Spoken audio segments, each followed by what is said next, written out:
First Things First is sponsored by Ram Trucks, built to serve. Hello, everyone. It is Friday. Thank goodness. Welcome to First Things First. Hey, Chris. Hi. What up, Mannix? What's going on? Good to see you. Jenna Wolf. Oh.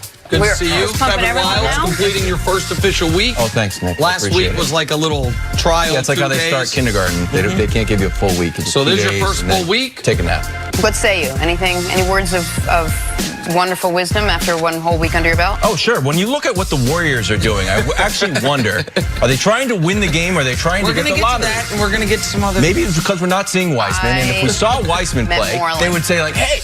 Do you like what I've been wearing? Like, oh, yes. It's also a pleasure. Hey, we got a great show for you today. Really, really great show. Drew Brees doesn't think money motivates Tom Brady. He doesn't make money moves. The Clippers expose I like that. I love that. Oh, I love that. Hey, we working it off. I love that. That was great. We got to start with tonight's Star Showdown. Nick did not like it, though. He didn't. He was just shocked. It is, if nothing else. It is a little must-watch basketball tonight. Bucks versus Lakers. Giannis versus LeBron. NBA Finals preview, perhaps. A great night from Giannis. Should lock up a second straight MVP, but LeBron isn't worried about regular season awards. Take a listen to this. Never motivated me. Regular season MVP has never motivated me. To be the best to ever play the game has motivated me and has resulted in me being able to be league MVP a couple times. But I've never gone into the season saying, okay, league MVP is what I want to be. I've gone into the season saying, okay, I want to be the MVP of this team. I want to be the best player in the world. And how I approach my game every day, how I take care of my body every day has resulted in things like that. Nick, you obviously agree with what LeBron said, right? You agree by that? No, so I listened to this carefully, and I can't say LeBron was very careful with his words there. So I can't say he's lying because he said MVP has never motivated me. And that might be true, that it's never been his motivation, but he's absolutely cared about it. It has absolutely more than rankled him that he only has 4 when he clearly should have 6, and you could argue 7. The one everyone agrees is the Derrick Rose one in 2011. That looks ridiculous in hindsight. And I think the first Steph Curry MVP bothers him greatly and bothered him greatly at the time. And you got to see it the following year when Steph obviously was the MVP when they won 73 games. That little block and shoulder shrug he did in Game 6 of the finals after he had stuffed Steph in the exact same place on the court for the second time, kind of reminding him, I'm still the best player alive. No one ever should have doubted that I'm the best player alive. This was the most kind of aggressive trash talking I've remembered seeing from LeBron on the court during a game. So I don't think Mannix that I believe him. He doesn't go into a season, my number one goal is to win league MVP. But at the end of most seasons, I think he thinks I was the damn league MVP and gets bothered by the fact that he doesn't have more of those. I think he feels like he should have a finals MVP that he doesn't from 2015.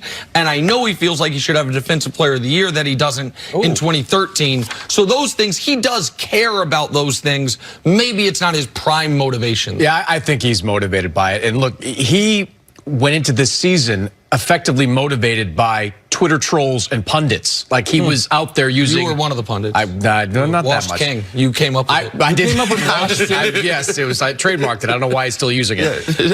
But he used the washed king line. There was that video that I saw on social media early in the season where he was going at a referee saying, look, I know you've been reading about me not playing defense all season long, but this is a different year. So he's clearly motivated by slights. So winning the MVP has to have been on his mind all season long. Now, I don't think he has any chance of winning the MVP. I think, not voting for Giannis is almost malpractice at this point. But you got 20 games left. You got a quarter of the season left. Okay. But you're watching what Giannis is doing, right? Yeah. On the team he's doing it on, right? Yeah, no, I agree. But you wouldn't call a game over after the third quarter. Can't call an MVP race over after 3 quarters of the season. Nothing LeBron can do tonight or moving forward that could change your opinion? No.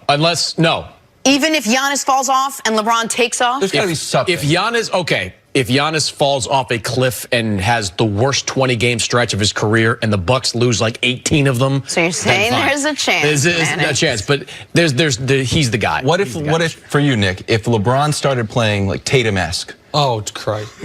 Like a superstar. Yeah. Like Tatum-esque. Oh, my God. Do you think, and Giannis played the same he's been playing? If Giannis maintains his level, LeBron has no shot. No shot. Not even if he played Tatum. If Giannis maintains where he's at, then he's got no. LeBron legitimately could average 35 points, 10 assists the rest of the way and still not matter. win it. But the reason I won't call it over is just there's too much of the season left. And so with a quarter of the season left, things could happen. Right? The analogy I used yesterday is if it's a basketball game, the Bucks are up. Giannis is up 13 going into the fourth. Sounds like you have him up 35 going into the fourth. So that one would be over with a quarter. I think, but if LeBron's going to have any chance at getting his 5th league MVP, tying Jordan, tying Russell, only behind Kareem Abdul-Jabbar, not only does he have to play great tonight, Giannis has to struggle tonight, and the Lakers have to win, and he has to follow it up on Sunday beating the Clippers, and then you can kind of shift the narrative. Can I dig into the Giannis has to struggle? Yeah. Are you saying that Giannis should have a bad game, or what if the Lakers stopped Giannis? You know what I mean?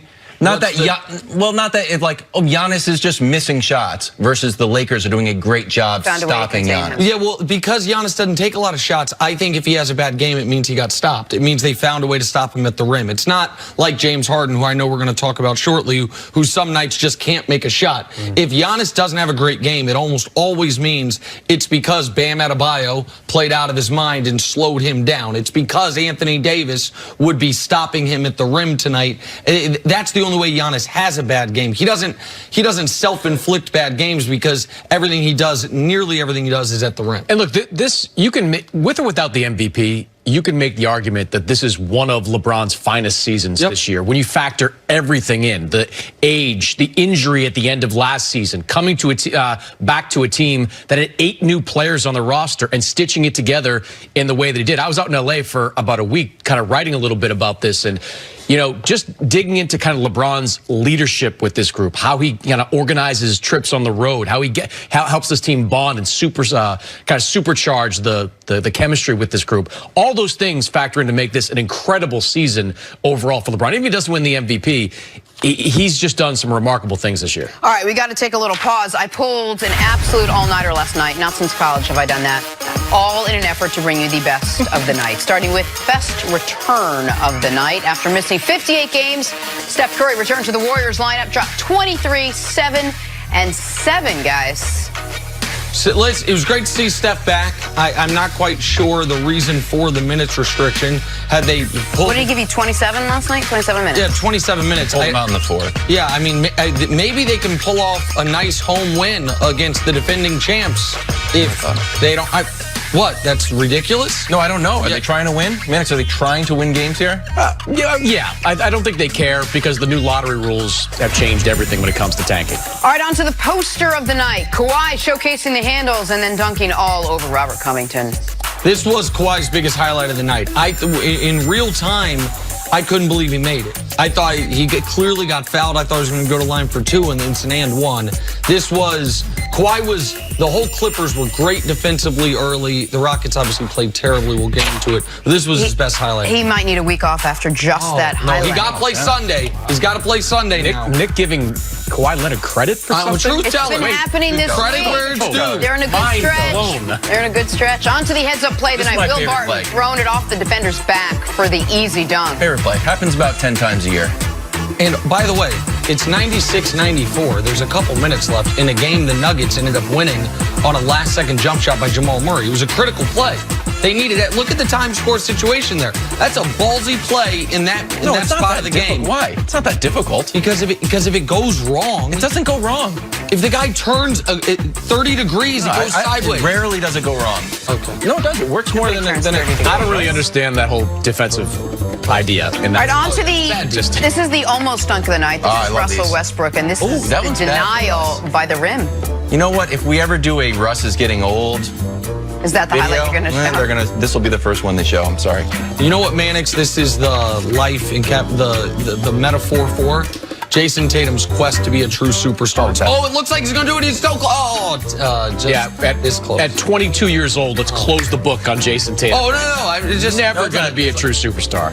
Here we go. On to the best choreographed family of the night, the Jameses. LeBron and the family just crushing it on TikTok. Look at the little one. Ready? 1, 2, 3. That's my favorite part. So good. I feel like LeBron's got like a GoPro set up in this exact spot. Because it's like the third TikTok I've seen from him or his family members in that spot. Now, this is where, see, LeBron, learn from your kids and your wife on social media. They're great at social media. LeBron, not great at social media. Why? He's good at social media. No, false. He needs the family around. He needs the younger generation. Oh, he's like a supporting actor.